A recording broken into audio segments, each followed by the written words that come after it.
ต่อกับหางมาติว่าด้วยการหับพองเอาบทรายงานเกี่ยวกับผลการสรุปตีราคาการโฆษณาเผยแพร่กฎหมายทั่วประเทศและหางมาติเกี่ยวกับการเคลื่อนไหวเปียกงานของสภาแห่งชาติผู้แทนกองประชุมได้พิจารณาประกอบคำเห็นและหับพ้องเอาด้วยคะแนนเสียงส่วนหลาย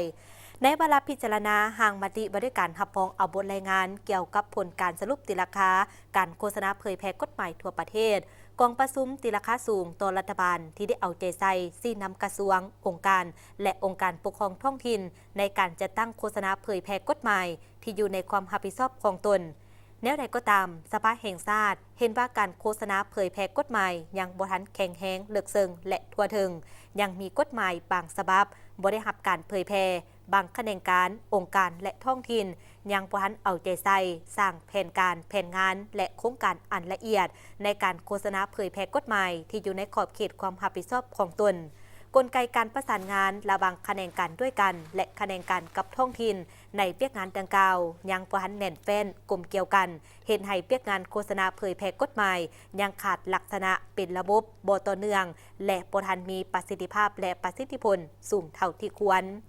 กองประชุมยังเน้นตื่มบางทิศทางให้รัฐบาลเพิ่มทวีการซี่นำกระทรวงองค์การและองค์การปกครองท้องถิ่นเกี่ยวกับเปียกงานโฆษณาเผยแพร่กฎหมายติดพันกับการสร้างสติเข้าหลบและปฏิบัติกฎหมายให้กว้างขวางเลือกเซิงและทั่วถึงเพิ่มทวีบทบาทคุ้มครองมหาภาคเปียกงานโฆษณาเผยแพร่กฎหมายของบรรดากระทรวง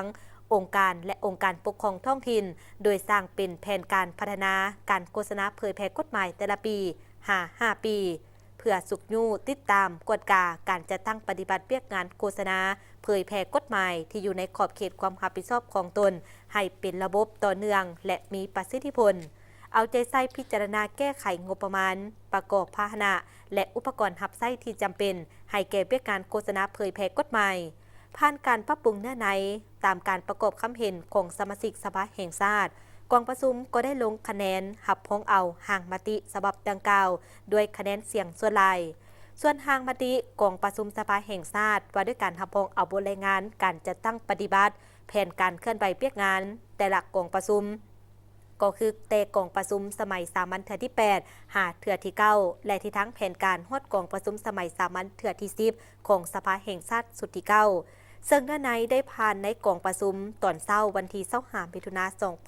2025ซึ่งประธานสมาชิกสภาแห่งชาติก็ได้ประกอบคำเห็นต่อหางมติฉบับดังกล่าวโดยกองเลขาก็ได้นำไปค้นคว้าและสั่งรวมเข้าใส่หางมติเพื่อให้มีเนื้อในที่ครบถ้วนสมบูรณ์ก่อนที่สมาชิกสภาแห่งชาติจะรับรองด้วยคะแนนเสียงส่วนหลาย